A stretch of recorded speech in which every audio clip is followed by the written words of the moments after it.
Part 1. Dropped from the Clouds. Chapter 3. The engineer, the meshes of the net having given way, had been carried off by a wave. His dog also had disappeared. The faithful animal had voluntarily leaped out to help his master. "Forward!" cried the reporter, and all four, Spilett, Herbert, Pencroft, and Neb, forgetting their fatigue, began their search. Poor Neb shed bitter tears, giving way to despair at the thought of having lost the only being he loved on earth. Only 2 minutes had passed from the time when Cyrus Harding disappeared to the moment when his companions set foot on the ground. They had hopes, therefore, of arriving in time to save him. "Let us look for him! Let us look for him!" cried Neb. "Yes, Neb," replied Gideon Spilett, "and we will find him too.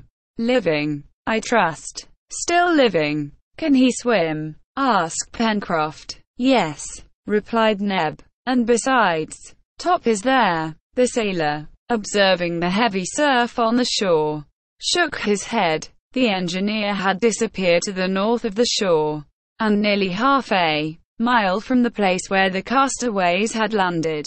The nearest point of the beach he could reach was thus fully that distance off. It was then nearly 6 o'clock. A thick fog made the night very dark. The castaways proceeded toward the north of the land on which chance had thrown them, an unknown region, the geographical situation of which they could not even guess. They were walking upon a sandy soil, mingled with stones, which appeared destitute of any sort of vegetation.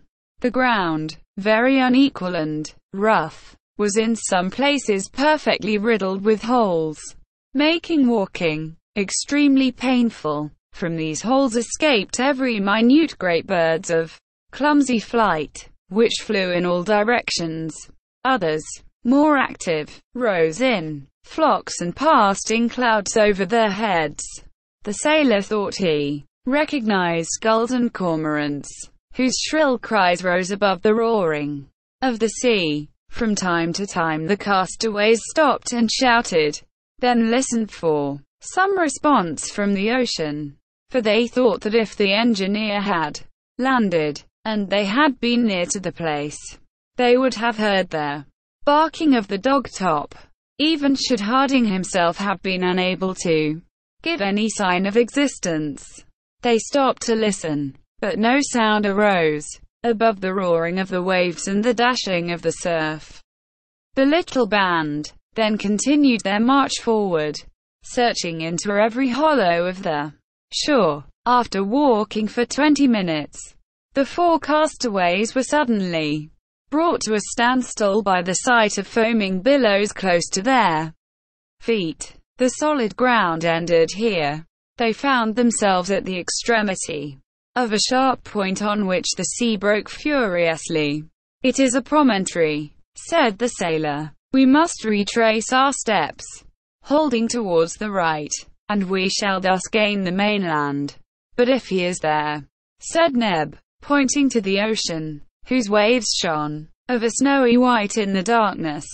"Well, let us call again." And all, uniting their voices, they gave a vigorous shout. But there came no reply. They waited for a lull, then began again. Still no reply. The castaways accordingly returned, following the opposite side of their promontory, over a soil equally sandy and rugged. However, Pencroft observed that the shore was more equal, that the ground rose, and he declared that it was joined by a long slope to a hill, whose massive front he thought that he could see looming indistinctly through the mist. The birds were less numerous on this part of the shore. The sea was also less tumultuous, and they observed that the agitation of the waves was diminished. The noise of the surf was scarcely heard.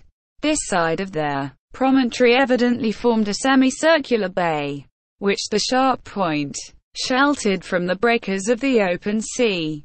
But to follow this direction was to go south. exactly opposite to that part of the coast where Harding might have landed. After a walk of 1.5 miles, the shore presented no curve which would permit them to return to the north. This promontory, of which they had turned the point, must be attached to the mainland.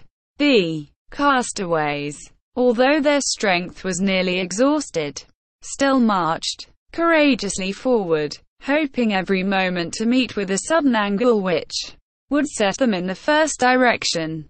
What was their disappointment when, after trudging nearly 2 miles, having reached an elevated point composed of slippery rocks, they found themselves again stopped by the sea. "We're on an islet," said Pencroft, "and we have surveyed it from one extremity to the other." The sailor was right. They had been thrown, not on a continent, not even on an island, but on an islet which was not more than 2 miles in length, with even a less breadth. Was this barren spot the desolate refuge of sea birds, strewn with stones, and destitute of vegetation, attached to a more important archipelago? It was impossible to say. When the voyagers from their car saw the land through the mist, they had not been able to reconnoiter it sufficiently. However, Pencroft, accustomed with his sailor eyes to piece through their gloom, was almost certain that he could clearly distinguish in the west confused masses which indicated an elevated coast, but they could not in the dark determine whether it was a single island, or connected with others. They could not leave it either, as the sea surrounded them. They must therefore put off till the next day their search for the engineer, from whom, alas, not a single cry had reached them to show that he was still in existence. "The silence of our friend proves nothing," said the reporter. "Perhaps he has fainted or is wounded, and unable to reply directly. So we will not despair." The reporter then proposed to light a fire on a point of the islet, which would serve as a signal to the engineer. But they searched in vain for wood or dry brambles. Nothing but sand and stones were to be found. The grief of Neb and his companions, who were all strongly attached to the intrepid Harding, can be better pictured than described. It was too evident that they were powerless to help him. They must wait with what patience they could for daylight. Either the engineer had been able to save himself, and had already found a refuge on some point of the coast, or he was lost for ever. The long and painful hours passed by. The cold was intense. The castaways suffered cruelly, but they scarcely perceived it. They did not even think of taking a minute's rest, forgetting everything but their chief, hoping or wishing to hope on. They continued to walk up and down on this sterile spot, always returning to its northern point, where they could approach nearest to the scene of the catastrophe. They listened, they called, and then, uniting their voices, they endeavored to raise even a louder shout than before, which would be transmitted to a great distance. The wind had now fallen almost to a calm, and the noise of the sea began also to subside. One of Neb's shouts even appeared to produce an echo. Herbert directed Pencroft's attention to it, adding, "That proves that there is a coast to the west, at no great distance." The sailor nodded. Besides, his eyes could not deceive him. If he had discovered land, however indistinct it might appear, land was sure to be there. But that distant echo was the only response produced by Neb's shouts, while a heavy gloom hung over all the part east of the island. Meanwhile, the sky was clearing little by little. Towards midnight their stars shone out, and if the engineer had been there with his companions he would have remarked that these stars did not belong to the northern hemisphere. The polar star was not visible. The constellations were not those which they had been accustomed to see in the United States. The Southern Cross glittered brightly in the sky. The night passed away. Towards 5 o'clock in the morning of the 25th of March, the sky began to lighten. The horizon still remained dark, but with daybreak a thick mist rose from the sea, so that the eye could scarcely penetrate beyond 20 feet or so from where they stood. At length the fog gradually unrolled itself in great heavily moving waves. It was unfortunate, however, that the castaways could distinguish nothing around them, while the gaze of the reporter and Neb were cast upon their ocean. The sailor and Herbert looked eagerly for the coast in the west, but not a speck of land was visible. "Never mind," said Pencroft, "though I do not see the land, I feel it. It is there, as sure as the fact that we are no longer at Richmond." But the fog was not long in rising. It was only a fine weather mist. A hot sun soon penetrated to the surface of the island. About 6:30, 3/4 of an hour after sunrise, the mist became more transparent. It grew thicker above, but cleared away below. Soon the isle appeared as if it had descended from a cloud. Then the sea showed itself around them, spreading far away towards the east, but bounded on the west by an abrupt and precipitous coast. Yes, the land was there. Their safety was at least provisionally ensured. The islet and the coast were separated by a channel about half a mile in breadth, through which rushed an extremely rapid current. However, one of the castaways, following the impulse of his heart, immediately threw himself into the current, without consulting his companions, without saying a single word. It was Neb. He was in haste to be on the other side, and to climb towards the north. It had been impossible to hold him back. Pencroft called him in vain. The reporter prepared to follow him, but Pencroft stopped him. "Do you want to cross the channel?" he asked. "Yes," replied Spilett. "All right," said the seaman. "Wait a bit. Neb is well able to carry help to his master. If we venture into the channel, we risk being carried into the open sea by the current, which is running very strong. But, if I'm not wrong, it is ebbing. See, the tide is going down over the sand. Let us have patience, and at low water it is possible we may find a fordable passage." "You are right," replied the reporter. "We will not separate more than we can help." During this time Neb was struggling vigorously against the current. He was crossing in an oblique direction. His black shoulders could be seen emerging at each stroke. He was carried down very quickly, but he also made way towards the shore. It took more than half an hour to cross from their islet to the land, and he reached the shore several hundred feet from their place, which was opposite to the point from which he had started. Landing at the foot of a high wall of granite, he shook himself vigorously, and then, setting off running, soon disappeared behind a rocky point, which projected to nearly the height of the northern extremity of the islet. Neb's companions had watched his daring attempt with painful anxiety, and, when he was out of sight, they fixed their attention on the land where their hope of safety lay. While eating some shell fish with which the sand was strewn, it was a wretched repast, but still it was better than nothing. The opposite coast formed one vast bay, terminating on the south by a very sharp point, which was destitute of all vegetation, and was of a very wild aspect. This point abutted on the shore in a grotesque outline of high granite rocks.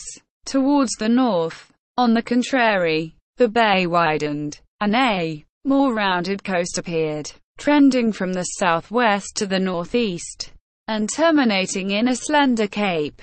The distance between these two extremities, which made the bow of the bay, was about 8 miles. Half a mile from the shore rose the islet, which somewhat resembled the carcass of a gigantic whale. Its extreme breadth was not more than a quarter of a mile.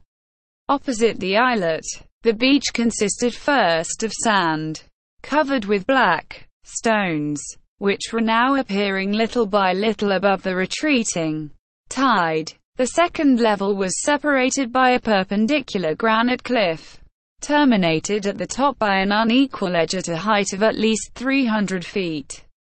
It continued thus for a length of 3 miles, ending suddenly on the right, with a precipice which looked as if cut by the hand of man. On the left, above the promontory, this irregular and jagged cliff descended by a long slope of conglomerated rocks till it mingled with the ground of their southern point. On the upper plateau of the coast not a tree appeared. It was a flat tableland like that above Cape Town at the Cape of Good Hope, but of reduced proportions. At least so it appeared seen from the islet. However, verdure was not wanting to the right beyond the precipice.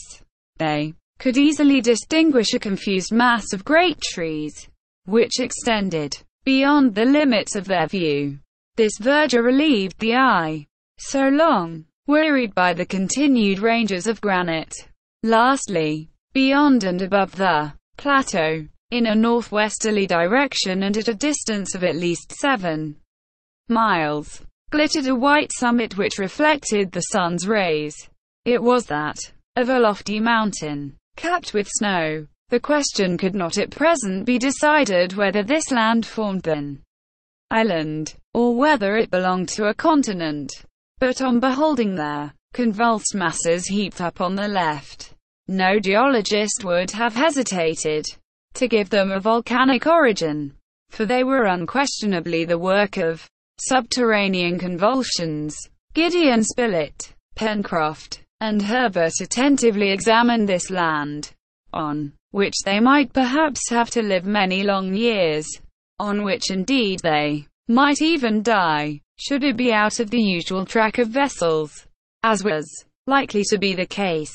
"Well," asked Herbert, "what do you say, Pencroft?" "There is some good and some bad, as in everything," replied the sailor. "We shall see. But now the ebb is evidently making.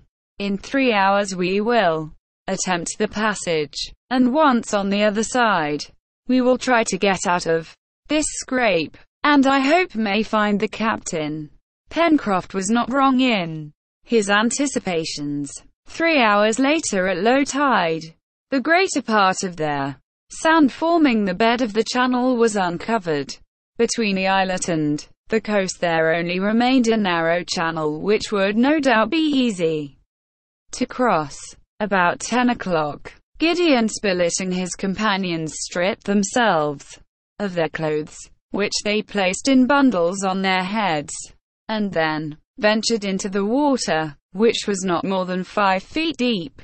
Herbert, for whom it was too deep, swam like a fish, and got through capitally. All 3 arrived without difficulty on the opposite shore. Quickly drying themselves in the sun, they put on their clothes, which they had preserved from contact with the water, and sat down to take counsel together what to do next.